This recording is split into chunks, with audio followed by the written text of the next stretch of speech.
G'day everyone, welcome back to ECITV. Today we're going to discuss World Championships selection. Bit of a topic at the moment, for sure, that it's on everyone's mind. Definitely a hot topic. We've already had a pretty good conversation about it without even trying. Yeah. We should have pushed record earlier. But anyway. Sparks up pretty easily. I reckon we'll get a bit of insight from Ryan. We haven't spoken to him for a while. Insight, how deep you want to go? Well, let's just get started. What are your thoughts on the Australian world selection? Like without actually knowing their process and who's involved in selection and stuff like that, straight up I think it's disappointing. Not just for our sport, well our scene, but for the riders that commit their time to making these selection criteria and stuff like that. Like I don't think anyone's ever actually told me what the criteria all are and how many of these you have to tick off to be made, available for that spot. And then even if something's like what has happened with Isaac, where's the backup? Yeah. So, I think my personal view is that it's upsetting for the guys that do put in. Massively. Yeah, there's no end of the rainbow. It's just been cut off.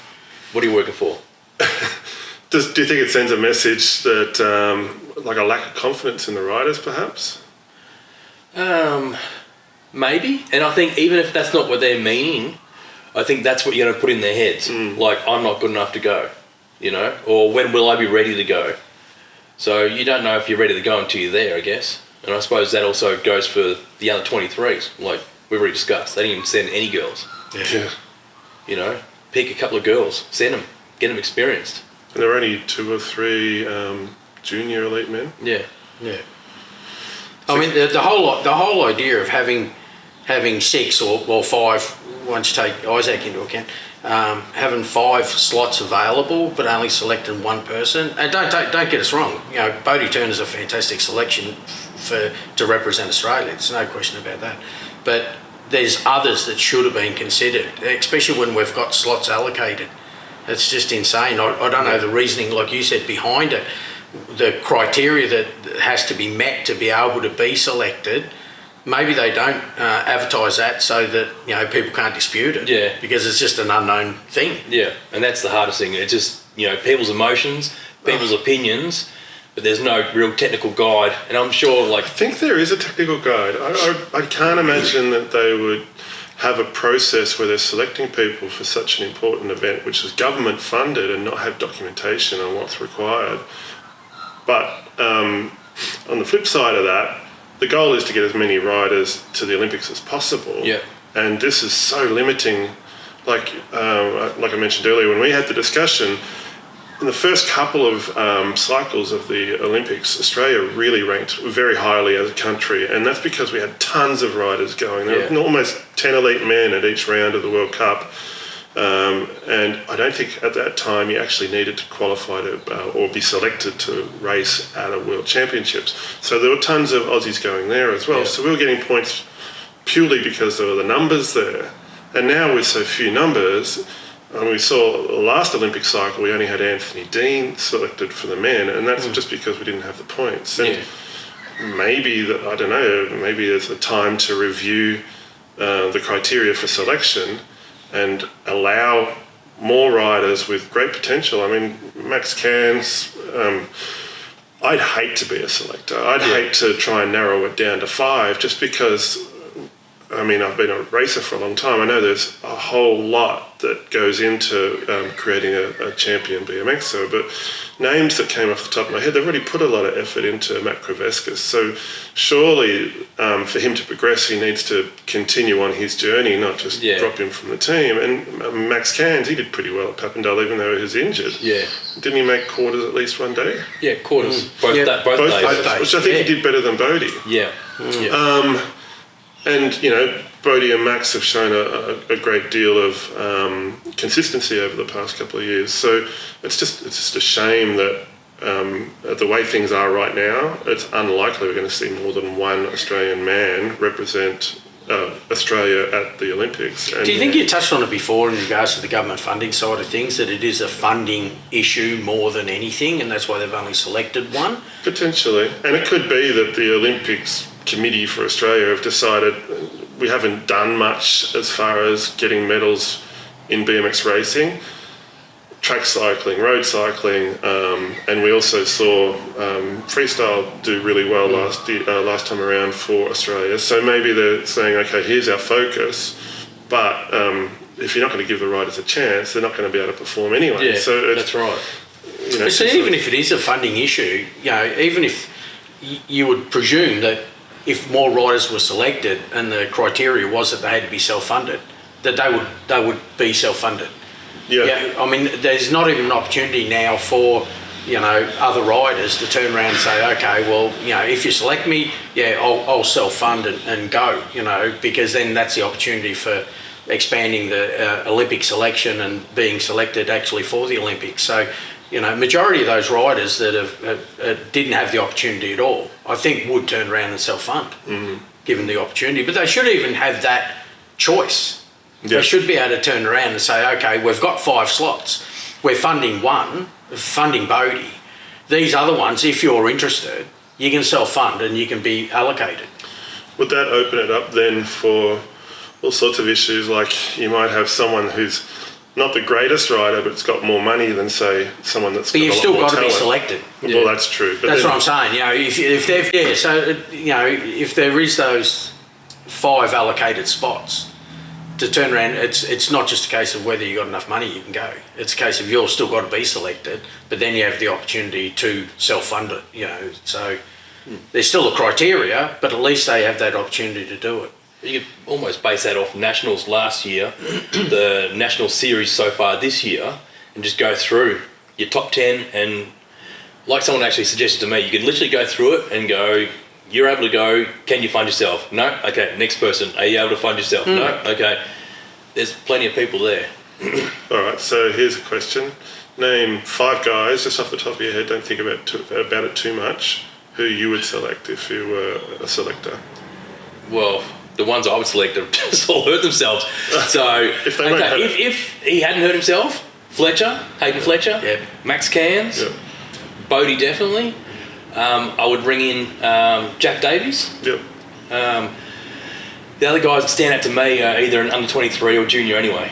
So I wouldn't mind seeing what's going on with Josh McLean. He must be getting back up to speed. Yeah, he's come out a couple of races, and I've been watching his socials, but he's really staying off the radar at the moment. I was actually just getting back to form. But and speaking of Jack Davies, I was talking to him the other day, or messaging, and sort of saying, what's your thoughts on the Worlds? Just coming off his US win and stuff like that, and even he said, he goes, I haven't done enough.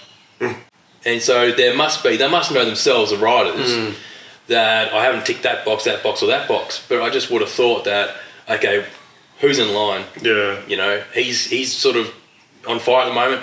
He's performing. Even if he hasn't done enough, like I said before, they put Kriveskis in last year, give him the experience. So why don't they let these people race at that level? Yeah.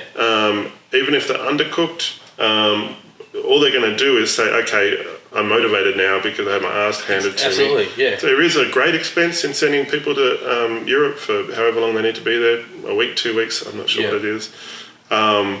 But we're talking about Olympic qualifying right now. Yeah. We're talking about World Cup points. It all sort of helps. Like if we got more points, obviously there's more funding for more riders. We've got better results, more funding for more riders. So without being able to nominate riders to do it, you can't get the points. It's kind of like circular, isn't it? Yeah, that's the thing. Everyone's shooting each other in the foot. But you're right. See, my concern's looking even outside just the riders themselves, but being involved in business in the BMX side of things, trying to attract sponsorship, whether it's external or internal, it's hard to turn around and push for sponsorship for riders and funding for riders and everything as a brand, knowing that there's a really good opportunity. They're not going to be able to perform on either the highest or the second highest podium in the sport. Knowing that within Australia that there's a very limited selection opportunity to go to the Worlds or to go to the Olympics. Why would you put sponsorship dollars into a rider and invest in that rider if don't have the opportunity to go to these events? So they're really retarding the expansion of the sport financially there. So yeah, there's a lot of things that it affects hugely. Do you think there's potential to grow a national series which helps us lift the quality of these riders through the year? Because there's only 3 stops for the national series round this year, and one of them's the national championships as well. Do you think we need to create an environment which is going to develop these riders, give them more competition, more times of the year, and then give confidence to selectors, give them more to choose from, and give them more examples of how good a quality these riders are? Yeah. I mean, we've all seen, Fletch when he was younger, he went overseas and he killed it as a junior, so he knows what it takes to get to the top. Yeah. And, are we giving them enough racing throughout the year to make them worthy, according to selectors, of going to a World Championships? Probably not. Yeah, but I mean the national series we've got going. Okay, it might be a little bit limited, but the elite riders they chase qualification and experience externally apart from that anyway. Going to World Cups and different things. So, you look at someone again like Max Cairns. I mean, he's ticked so many boxes and performed so well on the world stage and domestic stage that surely he's got the opportunity. I'm not saying he's better than Bodie, but don't get me wrong. I'm just saying he should have the opportunity to go to the Worlds when he's achieved so much. Yeah. But to have that rug pulled out from under you and not even have the opportunity to do it, or have the opportunity to turn around and say, well, thanks for the selection, I know I've got to be self-funded, but I'll get there. Yeah. Because he would, and so many others would. So I think our racing format and everything's not too bad in that sense, but it's just when they don't have that opportunity to take it to the next level that then they lose interest in the sport. And those guys lose interest in the sport. The juniors lose interest in everything because they haven't got those idols to see them race at the Olympics or race on the world circuit. So it's a bit of a destruction of the sport almost.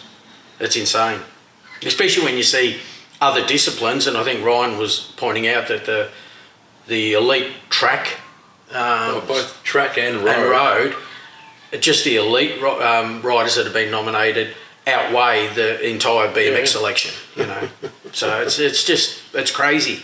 Which that probably comes back to what you're saying. They've probably got, Oz Cycling or the selectors, whoever, understand that we do quite well in road and track, so there's potential medals all day long, Yeah. But at the same time, like, you were saying about Kravetskas last year, so he went over and was doing quite well until he crashed, and you think that's what he would learn from it, so when he went back this year, he will go further again. But like I said, to just go cut him off and go, well, no, until you do your criteria, you're not going back again. Yeah. It's too much of a yo-yo. Yeah. It'd be nice to see a lot more riders at the World Championships and more riders at World Cups, because we know there's only a couple that get funded and the rest of them are self-funded. It's a whole lot of work, and I don't know, maybe we need to set up a GoFundMe to help these guys get to the World Cups. That's what you feel like sometimes, don't you? You do, don't you? But, this is back to the sponsorship side of things. There are a lot of businesses that would be prepared to put in money to achieve that. But if no one's getting selected, why would you do it? Yeah. It's... Yeah, what's the end goal? Yeah, what's the purpose? Yeah. If they turn around and said, look, there's one funded rider and we'll select another 3 that have to be self-funded, as long as, money can be raised or whatever. Yeah. I know that's ridiculous, but, you put the effort in, but you're not going to raise money or attempt to raise money or anything like that when they haven't even got an opportunity to go. Yeah. That's in that case, you look at Max, self-funded, went to Papendal, so he's laid out a heap of money, he's gone over and raced, thinking, I need to do this to tick my boxes, and then find out it was for nothing. Yeah, devastating. Yeah. So... Keeping in mind, these are just our opinions, and Absolutely. And so whether we're right, wrong, or in between, these are just our opinions, and just open for discussion. So please email in or whatever. Abuse Genko. And he's got broad It's Gary at shoulders. ECI Imports. Yeah, what's your email address? No, let's not go back there again. So, that was like episode 1 to 20 or something, wasn't it? Probably 1 to 57, Trying to learn the email address. So yeah, if you do have comments or something, or want something to have your opinion, so we can air it next time we get together. Or I'll just put it in the comments, and we can just all comment on it and discuss it online. Reply or delete it or or whatever. Yeah. I don't think you need to delete anything. But yeah, so it's just disappointing. So disappointing. It makes you wonder if riders, I mean, it's obvious now, riders at the end of the Olympic cycle retire. There's tons of them. It never used to be that way. People would fade out of the sport, but now there's just so much effort goes into each 4-year cycle, especially in the last probably 2 years leading into a Olympics. That it's just, you don't get selected. It's like, I wasn't good enough to get selected, even though I put in my best over the last 2 years. I might as well call it quits. It's like, if you're going to run a business and someone makes it extremely hard to reach your goals, you're going to say, it's not worth it, the return on investment's just way too low. And I've been looking at my books. I've always thought that we set these expectations. We got 8-metre hills, we got massive jumps, we got 8 guys going like 50, 60 kilometres an hour, always injuring themselves. Look how many injuries Max has had. Yeah. All to try to achieve, not stardom, but great results in BMX. Success in the chosen sport. And with the hope of getting to, or getting recognised for all of that effort. And really, they get paid peanuts, $1,000 pro-ams or whatever. And the sport had more money back in the 80s, and you expect some kind of progression and some kind of value for the rider to put their bodies on the line each time they practice, Yeah. And I think that's, starting to lead off to another conversation you can do on another episode where, like, these days it's the athletes are athletes and the risk is higher and the rewards just aren't there. Yeah.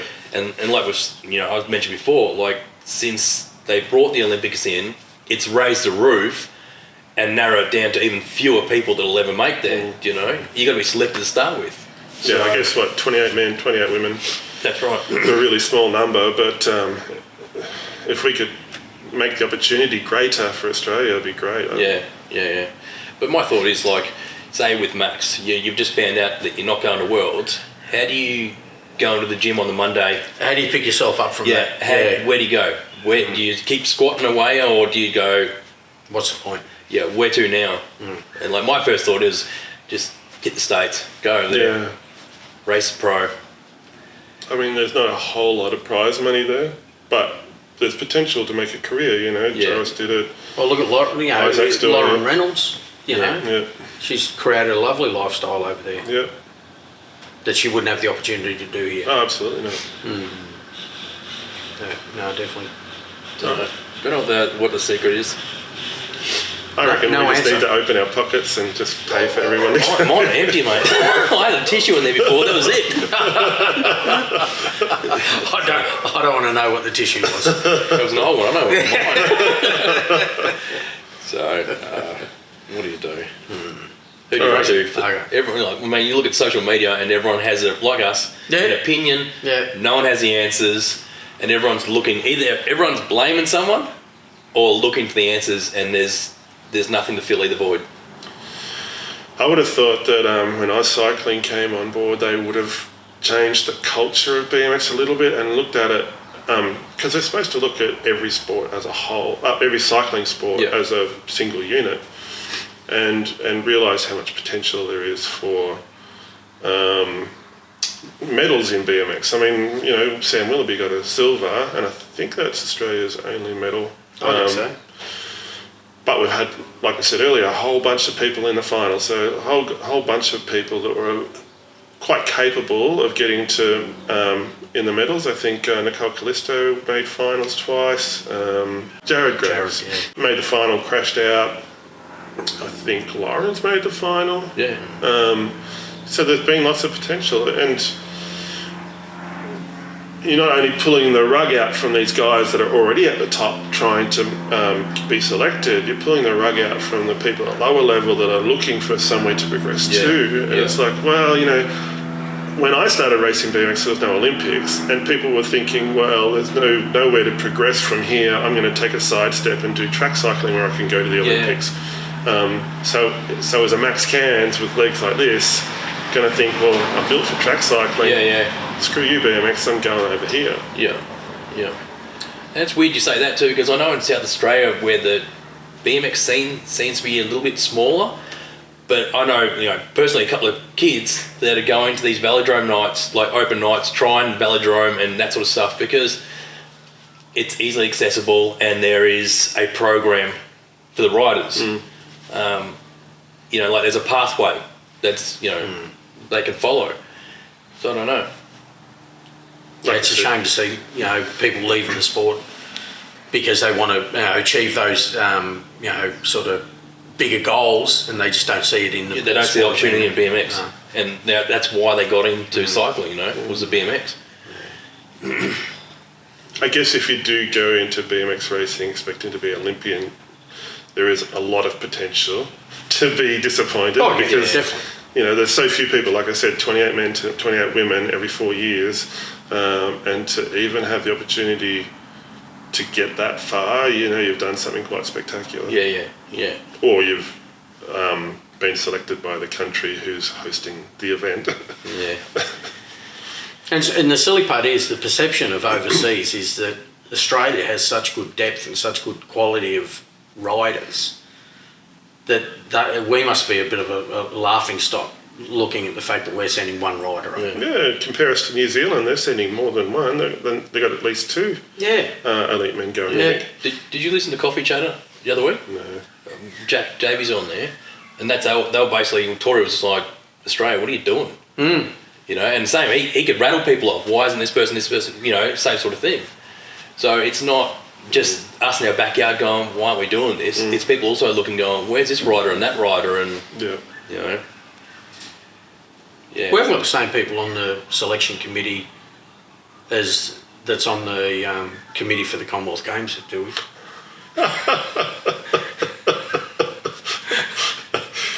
Oh gosh. It's made a mess of that as well. There's another discussion. I was looking forward to going to Shepparton and watching. Oh yeah, I know. That's a whole another embarrassing situation. That's ridiculous. Oh. All right, well, we'll have to leave it there. As we mentioned earlier, anyone that wants to make a comment, let's have a discussion in the comment section of the video. And that's about all we can do. Maybe we can talk to Max and see him when he's in Melbourne next time and bring him in. When he calms down? Yeah. Comes with his I think it'd be a bit too soon to talk to him at the moment. So, maybe in a couple of weeks we'll try and get him in and get his opinion of it. Yeah. And that'd be really worthwhile listening to. Yeah. Because right, wrong or indifferent, his opinion would be valuable. Yeah. Maybe we could talk to a Bodie who was selected and see what he thinks. Maybe we won't get him into trouble. Oh no, that'd be. I mean, the fact that Bodie's local as well, it makes it a lot easier to sit down and talk with Bodie in regards to it. But he's a great selection. There's no question about that. So it's worthwhile talking to Bodie about but I was thinking more along the lines of if he wasn't selected, how he would feel. And then I thought maybe we're. Well, even being the only one selected, does that now put a heap of pressure on him as the only Australian jersey on the gate? Well, he knows he pressure. Might be happy about that. Yeah, you're right. He knows pressure. He's been at the Olympics before. Yeah. Oh, well, good luck to him. But not as the only selection.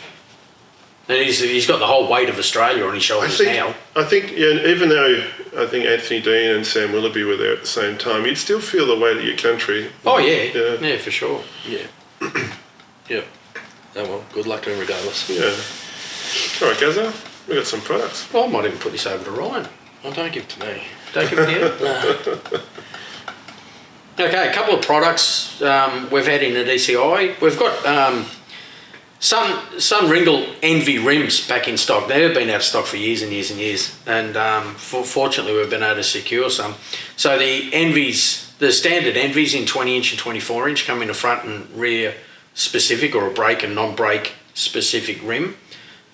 We've also had the opportunity to get some, so they're in black. We've also had the opportunity to get some chrome rims in, which I know we've had a lot of people asking about chrome, and the quality of chrome coming out of America has been fairly poor. These seem to be pretty high quality. So fortunately we've been able to secure a couple of hundred of these, and so we've got these in stock. I don't know where the best camera would be to show them, but we'll get some spy shots and superimpose it over my ugly head. So is it just 36 hole, 20 inch? In the chrome, Yes. 20 inch 36 hole only. Okay, no cruiser? No. The black ones, we've got cruiser and 20 inch, and in the Envy lights, which is like a 1.5, still a super strong rim, but just a more of a 1.5 specific rim. You can still run a 175 plus tyre on it, but it's just a slightly lighter weight rim. Probably the ideal rim to go from your 1 3/8 type rider that's stepping up to a 406 rim, rather than going to a heavy 1.75, just to step up to a 1.5 rim. So it is a lighter weight rim, but we've got these in 20 inch, in 36 and 32 hole. You're destroying my rims. I'm just... A bit of chrome fell off? Just, No. just removing a barcode. So yeah, these are actually available in 36 and 32 hole, and they're a non-specific front or rear rim, so it's just the one style of rim. So they're in stock now in reasonably good quantities and fairly well priced. So if you want to jump on and have a look at those, or go to your local dealer, they're easily accessible. And is that a welded joint? It's I think it's welded on that and a pinned on this to keep the weight down. Yep. And both of them are eyelided spoke holes. Yep. So, which is fairly unique these days. There's hardly anyone that runs a eyelided nipple seat these days. So yeah, they're in stock. Just thought we'd let you know. Do you want to do the forks? How you into the forks? You're Oh, great really? at this. I'm awesome at this, you reckon? Are you a paid employee? weren't you a paid employee? In his former life. I was until I left his van up in Wagga. Yeah, let's not talk about the red van, okay? That's still up in Wagga. Thanks, RACV. So yeah, the IKON forks that have been around for a fair while, they are expanding the range a little bit, and I'm probably talking a bit fast, but so what they've done is they've bought these out in a 20 inch and 24 inch in a straight steerer tube now. And yeah, calm down, Shane. So yeah, rather than a 1 1/8 to 1.5 tapered, which is all they come out initially, they've now come out in a 1 1/8 straight steerer. So for those frames, S-squareds and things like that, that still run a straight steerer, we have IKON forks to suit. We also... Interesting they built in a mini mud flap. Is that to keep dirt from... It's aerodynamics, mate. No, it can't be aerodynamics. It's behind the fork. It is too. Is it to keep the dirt out of Reduce the wind headset? drag. That's like the wind thing on a Formula One car. So when you brake, it goes up? Yeah, that's right. There's also a junior fork that we've got in stock as well, with a carbon fibre steerer in the IKON range. That's ridiculously light. In a 1 inch. It is ridiculously light. And what we'll show on another episode is we'll probably pull the 1 inch fork out, but also the little 11 1 inch stem. I got some more of those in the other day, and I looked at it and I couldn't believe how lightweight and beautifully made these little 11 1 inch stems are. It's funny because we've got a big range of products, and then it's not until someone orders something, you pull it apart and have a bit of a play with it, you think, oh, is that what I've been getting in? And man, that's awesome. So we'll have to do a bit of a weight thing on the 1 inch IKON fork with the 11 1 inch stem, because it's a super little combination. Yeah. But anyway, just a couple of things that are in stock or back in stock at ECI. Yep. And that's the black grey. And there are other colour options? That's the other thing I was going to mention, is that these are the black grey stickers, so it's very hard to see on the camera. But what we also sell now is a sticker sheet for the replacement stickers on these. So I don't know if it suits the straight steer, I presume it would, the 20 inch, but it definitely suits the tapered ones. So we've got 4 different coloured sticker sheets. So basically, if you've bought a a set of IKON forks with red stickers and you change your frame and go to a black teal frame or something, you can buy teal stickers that just go directly over these and turns them into a teal fork. So they're in stock, as well as the carbon rim stickers or decals, as well as the 11 Handlebar Pro. So virtually you can colour match everything on your bike if you stick with the branded options. Which is good, because you get longevity out of your forks then. Oh yeah. You're not updating your frame and forks every year. Yeah, you're not buying a new frame and then having to buy new forks so they match. You just buy a sticker sheet, which I think is $24, and matches your forks up straight away. So it's not one sticker sheet that has... No, they're individual sticker sheets. The 11 handlebar, well, Pro handlebar, 8-inch bar, the fork stickers and the IKON carbon rim stickers are all separate sheets, so, and varying in prices accordingly. So yeah, just a couple of items. Thought we'd show. I don't think there's heaps of other things in the warehouse. But it's like you were saying before, when you pick stuff, how many times you sit there and you have a shop's order or whatever, you go, oh, that's awesome. Why wouldn't you buy that? That's awesome. I didn't realise how good these were. Because stuff does come in and out weekly here, and we do get run off our feet. I mean, it's only a little operation with Ryan and myself. So you don't always get an opportunity to play with a lot of the items that come in. Quite often they just go straight on the shelves, and not until you pick an order that you go over it and you think, my God, that's really nice. And one of the things that impressed me last week was the 1-inch 11 stem. Yeah, incredibly lightweight and quality little stem. So we'll highlight that in the next episode. Do you still get excited on products? Oh, all the time. I mean, products are my jam. And Ultra's sort of changed over the years from trying to do everything to really narrowing down to looking at products. And even just this week, I did a video review on the ProStart Max practice gate. They sent me one pre-release maybe 2 months ago, so I've been playing with it right up till it was released last week, and then finally got a video out.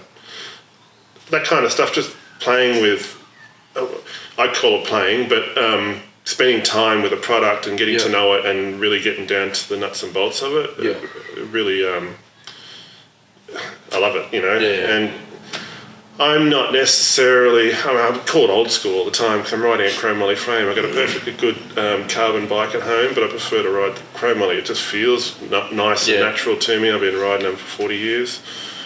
Despite that, anything like... I noticed that Box were releasing some titanium handlebars, and it wasn't the fact that they were titanium, it was making me wonder why titanium, not carbon. So obviously you get up 5 o'clock in the morning and you watch the video where Toby Henderson's presenting them, and he said basically they haven't been able to make a carbon fibre handlebar work above, I think it's 5 or 6 inches. So above that they wanted a lightweight handlebar, so they went to titanium. I think it was 4 times the price of a chromoly bar, so it's about $400 US. It was something like 20 or 30% lighter than a chromoly bar. But stiffer, and they reckon it's pretty much the one handlebar you'll have for the rest of your career. I started thinking, but it's got a titanium finish, and apparently they don't paint them, so maybe that's going to put some people off. I don't know, the titanium looked good. It's not just the product itself, it's all the concept around developing it and why, how it fits into the whole industry and where the direction things are going, because for a long time, products seem to have stagnated. There wasn't a whole lot of product development, and I guess you could blame COVID for a lot of that. But over COVID, didn't IKON forks come out? So there is still stuff pumping out. Which is funny because I know you've there's 5 decades of racing or something like that. But I know you and I talk about products and evolution a lot. And so, I don't put you in the old school basket. It's sort of like you're always excited to see what's coming out. Which is cool. And I think, I saw the titanium bars as well. And you notice sometimes that like a company will bring out some carbon bars, and then the next company goes, well, we need carbon bars too. And they just bring them out because that seems to be the trend. So I thought it was interesting that they went, well, we're going to work on a titanium bar. You go, well, no one's asked for it. But they've obviously done their R&D and they've seen a reason for it. So That's a lot to do with Toby, though. Yeah. Toby's such a forward thinker. Yeah. You know, I've had a lot to do with Toby in the earlier days, and he's always 5-10 years ahead of everyone else in his thinking. Yeah. In his product, you know, I mean, we were doing 20 mil axles and rolling chassis and everything. My God, 15 years ago or something, he was bringing those out. Well, I remember, incredible. Like we went through I found some old THE product, and Gary's went on this mission of going, oh, this and that and that, and this was stuff Toby was bringing out. Oh, years ago, 15 years ago. Yeah. What are those weird hoops you brought out? The ones with the internal. Oh yeah, the anti-flat spot hoop. Yeah. I remember we had an international conference meeting with Toby in Pattaya in Thailand, which is a whole other story. we won't go into that too much. But yeah, the stuff that he was rolling out, I'd hate to think what year that was, but it's good 15 years ago. And the stuff that he was rolling out and introducing to us back then was miles ahead of anyone else. And a lot of that stuff, we've still got bits and pieces around here. Yeah. The mountain bike rims that you were talking about, you know, a mountain bike rim that had an internal or tube made into the rim. The rim was quite heavy. So when you actually put the, when I say tube of aluminium, moulded into it. So when you put your tube and tyre on, the tube would actually sit around this aluminium extrusion, and the tyre would go over that. So you didn't have the sharp points of the rim that if you did flat spot or anything, it'd just be pressing on that round extrusion. Yeah. That was a concept that Toby came out with, and I've never seen anything like it since, but it worked. It was a heavy rim, that was the only downside to it. But that's the sort of forward thinker he is. So to turn around and work on titanium when everyone else is working on carbon fibre or, you know, lighter weight chromoly or something like that, I can fully understand that. That's just how Toby works. Were the bars 31.8s or they? 31.8, yeah. Yeah, okay. And he said that was part of the reason why they took so long to come out. I think they've been working on them for a year or two to try and work out how to make them perfect. So they start off with a 31.8 bar, and then I can't remember what the terminology is, but they stretched that out to 22.2. And to get that, the bend's nice and get everything working and looking properly, it took ages. And he's a perfectionist, and he's got the time to do it. Yeah. So it'll be interesting to see what else they came out with. Originally, I thought they were only doing titanium for those Ride Life bikes, because those guys love spending money on their bikes. But these are, you know, a race bar. They're 8 inches high, 28.25 wide, I think.